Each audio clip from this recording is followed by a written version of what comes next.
Hello guys, welcome back to this channel. तो आज मैं एक्सप्लेन करने वाली हूँ समर्थ पृथ्वीराज मूवी को। इस मूवी की शुरुआत में हमें अफ़गानिस्तान में दिखाया जाता है, जहाँ पर हमें मोहम्मद गौरी को दिखाया जाता है, जो कि पृथ्वीराज से कह रहे होते हैं, अगर तुम मेरे आगे अपने घुटने टेक दोगे तो मैं तुम्हें यहाँ से ऐसे ही जाने दूंगा।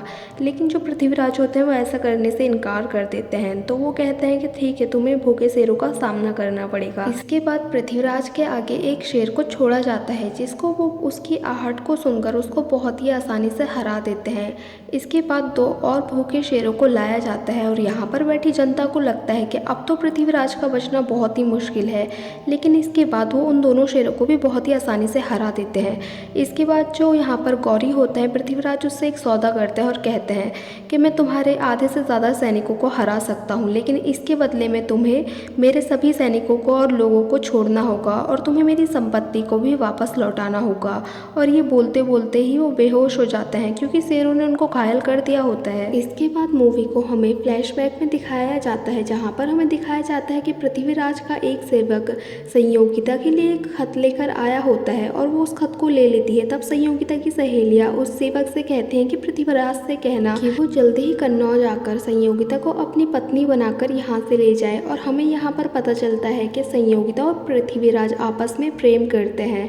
और यहाँ पर हमें ये भी पता चलता है कि इन दोनों ने आज तक एक दूसरे को नहीं देखा है, लेकिन इनके खतों से इनके प्यार का पता चलता है। इसके बाद हमें अगले दिन सभा का सीन दिखाया जाता है, जहाँ पर मोहम्मद गौरी के भाई मीर हुसैन का राजदूत यहाँ पर आया होता है और वो मीर हुसैन को यहाँ पर आसरा देने की मांग करता है। जब पृथ्वीराज उससे इसकी वजह पूछते हैं तो उनको बताता है कि मीर हुसैन ने मोहम्मद गौरी की रखेल चित्रलेखा को भगा लिया है, इसलिए वो अब उनकी जान के दुश्मन बन गए हैं। और वो पृथ्वीराज से मदद की गुहार लगाता है, लेकिन जितने भी पृथ्वीराज के सलाहकार होते हैं वो ऐसा करने से मना करते हैं, क्योंकि वो कहता है कि हमें गौरी से दुश्मनी नहीं लेनी चाहिए। लेकिन पृथ्वीराज कहते हैं कि हमारे पास किसी कोई मदद मांगने के लिए आया है तो मैं उसको वापस कैसे लौटा सकता हूँ, और वो उसको आसरा देने के लिए रेडी हो जाते हैं। इसके बाद हमें गौरी को दिखाया जाता है, जो कि अपने सेवक कुतुबुद्दीन को अपना राजदूत बनाकर पृथ्वीराज के पास भेजते हैं और उससे कहते हैं कि पृथ्वीराज से कहना कि हमसे हाथ जोड़कर माफ़ी मांग ले और हमारे भाई को हमें सौंप दे, वरना अब सीधी युद्ध में मुलाकात होगी। कुतुबुद्दीन ऐबक ये सारी बातें आकर पृथ्वीराज को बता देता है, लेकिन पृथ्वीराज उससे कहता है कि मैंने उसके भाई को जुबान दी है और मैं अपनी जुबान से कभी नहीं मुकरता। और वो कहता है ठीक है, जाकर गौरी से कह देना अब युद्ध के मैदान में ही मुलाकात होगी। इसके बाद तराइन का फर्स्ट युद्ध होता है और यहाँ पर गौरी बुरी तरह से हार जाता है पृथ्वीराज चौहान से। अब पृथ्वीराज चौहान उसको बंदी बनाकर कैद खाने में डाल देते हैं। अब कैद खाने में चंद वरई आता है और वो मोहम्मद गौरी से कहता है कि अगर आपको किसी भी चीज़ की ज़रूरत हो तो आप मुझे याद करना, मैं आ जाऊँगा। यहाँ पर जो मोहम्मद गौरी होता है वो उससे कहता है कि अगर आप मेरी किसी तरह से हेल्प करना चाहते हैं तो मुझे मौत के घाट उतार दीजिए, यानी कि मुझे मौत की सज़ा दीजिए। लेकिन यहाँ पर जो चंदवरई होता है वो कहता है कि अभी आपका मौत का समय नहीं आया है, आप बस इंतज़ार करिए, जिस दिन आपका मौत का समय आएगा उस दिन मैं पृथ्वीराज और मौत तुम्हारे सामने खड़ी होगी। इसके बाद हमें अगले दिन का सीन दिखाया जाता है, जहाँ पर मोहम्मद गौरी को सभा में पेश किया जाता है। यहाँ पर पृथ्वीराज उससे कहता है कि तुम समाधान चाहते हो या मौत चाहते हो।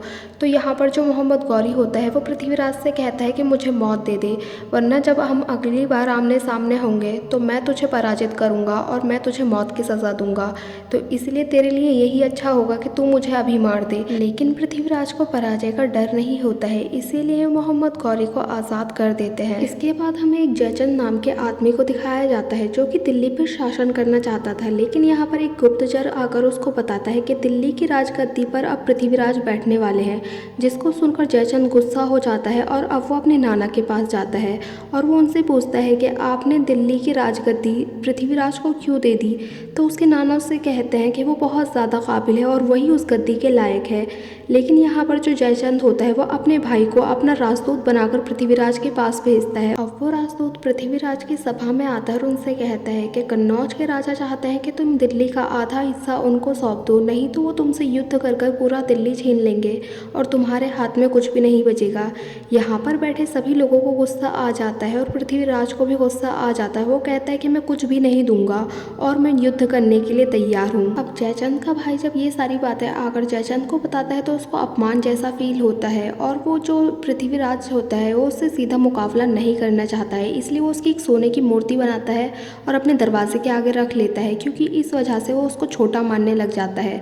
अब जो जब संयोगिता को ये बात पता चलती है तो वो अपने पापा से बहस करने लग जाती है और वो कहती है कि पृथ्वीराज जैसे वीर जवानों की मूर्तियों को मंदिर में रखकर उनकी पूजा करना चाहिए और आपने उसको दरवाजे पर रख रखा है।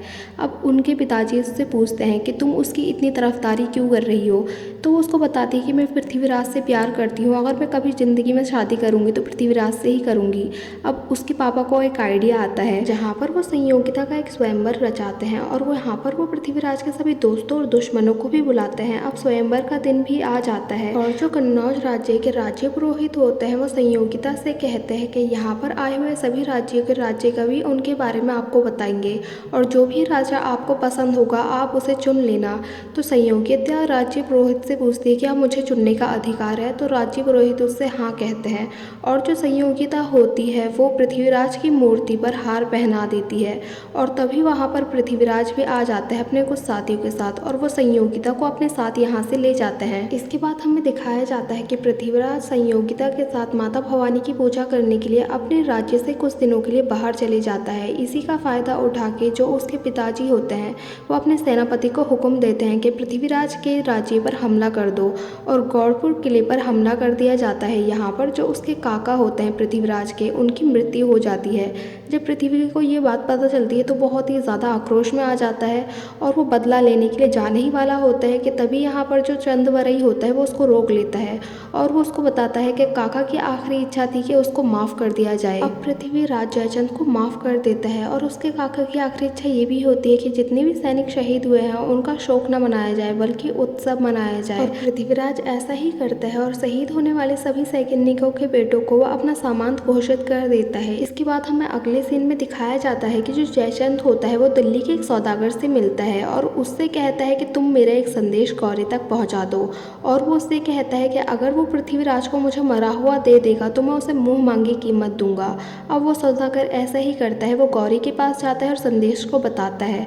तो यहाँ पर जो गौरी होता है वो उससे कहता है कि मैं सोच के बताऊंगा। अब गौरी वापस से कुतुबुद्दीन के हाथों पृथ्वीराज के लिए एक संदेश पहुँचाता है। अब कुतुबुद्दीन पृथ्वीराज के पास जाता है और उससे कहता है कि जो हमारे गौरी राजा हैं वो बहुत ही दयालु हैं, इसलिए अगर तुम आत्मसमर्पण कर दोगे तो वो तुम्हें जाने देंगे, नहीं तो वापस से तुम्हें युद्ध का सामना करना पड़ेगा। अब जो पृथ्वीराज होते हैं तो वापस से युद्ध को चुनते हैं। अब वापस से युद्ध स्टार्ट हो जाता है। यहाँ पर जो गौरी होता है उसको लगता है कि वो ऐसे नहीं जीत पाएगा और जो उसके सैनिक होते हैं वो हार रहे होते हैं, तो उसको लगता है कि ये युद्ध ज़्यादा दिन तक नहीं चलेगा और वो जल्दी ही हार जाएगा। तो वो युद्ध के सभी नियमों को भूल जाता है और रात में ही हमला कर देता है। जब पृथ्वीराज के सभी सैनिक सो रहे होते हैं यहाँ पर आकर वो सभी टेंटों को जला देता है, लेकिन फिर भी पृथ्वीराज उसका बहुत ही हिम्मत से सामना करते हैं। अब जो गौरी होता है वो पृथ्वीराज के कुछ साथियों को बंदी बना लेता है और उनके ऊपर मिट्टी का तेल डालना स्टार्ट कर देता है। अब जो कुतुबुद्दीन होता है वो उनको जलाने ही वाला होता है, तभी जो पृथ्वीराज चौहान होते हैं वो आत्मसमर्पण कर देते हैं। अब जब पृथ्वीराज के आत्मसमर्पण की बात संयोगिता को पता चलती है तो वो अपने साथ सभी महिलाओं को लेकर जौहर कर लेती हैं। अब जब ये बात उसके पिताजी जयचंद को पता चलती है तो उनकी अपनी बेटी की मौत का दुख होता है और उनको ये भी पता चलता है कि पृथ्वीराज को गौरी ने उनको सौंपने से मना कर दिया है। इसके बाद हमें दिखाया जाता है कि पृथ्वीराज को एक क्रॉस पर जंजीरों की हेल्प से बांध दिया जाता है। यहाँ पर जो कुतुबुद्दीन ऐबक होता है वो पृथ्वीराज से कहता है कि राजा के सामने अपना सर झुका दो, लेकिन पृथ्वीराज चौहान ऐसा करने से मना कर देते हैं और यहाँ पर जो गौरी होता है वो उनकी आंखें निकालने का हुक्म दे देता है और उनकी आंखें निकाल दी जाती हैं। इसके बाद हमें दिखाया जाता है कि जो मोहम्मद गौरी होते हैं वो चंदवरई से मिलने के लिए जाते हैं। यहाँ पर जो चंदवरई होता है वो कहता है कि इस हालत में भी पृथ्वीराज चौहान तुम्हारे सबसे ताकतवर साथियों को हरा सकते हैं और इसी बात को पूरा करने के लिए और देखने के लिए जो मोहम्मद गौरी होते हैं वो पृथ्वीराज चौहान को शेरों से लड़वाते हैं और जो पृथ्वीराज चौहान होते हैं वो सभी शेरों को हरा देते हैं, लेकिन इसके बाद वो बेहोश हो जाते हैं।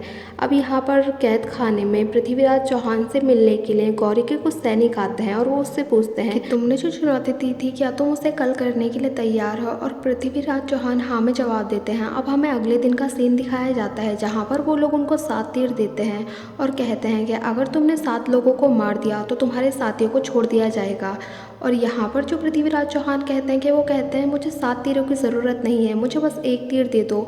और वो यहाँ पर गौरी को चुनौती देते हैं। वो कहते हैं कि अगर मैंने तुम्हें मार दिया तो तुम मेरे सभी साथियों को आराम से जाने दोगे।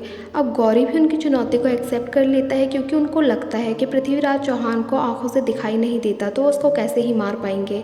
अब यहाँ पर फाइट स्टार्ट हो जाती है। जैसे ही मोहम्मद गौरी पृथ्वीराज के थोड़ा पास आता है, पृथ्वीराज तीर चलाते हैं और वो सीधे मोहम्मद गौरी के गले में जाकर लगता है। तीर लगने की वजह से मोहम्मद गौरी की वहीं पर मौत हो जाती है और वो घोड़े से नीचे गिर जाते हैं।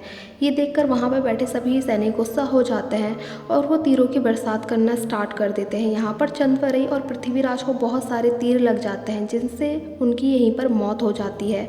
और यहाँ पर सभी लोग बहुत ही ज़्यादा दुखी हो जाते हैं और देखते ही देखते ही मूवी यहीं पर एंड हो जाती है। ये कहानी हमारे इतिहास की एक बहुत ही दुखद घटना पर आधारित है। सो गाइस, हमें कमेंट करके ज़रूर बताना कि आपको ये मूवी कैसी लगी। अगर अच्छी लगी हो तो लाइक करें, शेयर करें और कमेंट करें और सब्सक्राइब करें इस चैनल को ऐसे ही मज़ेदार वीडियोस को देखने के लिए। और हाँ, बेल आइकन को दबाना ना भूलें। Thank you for watching guys.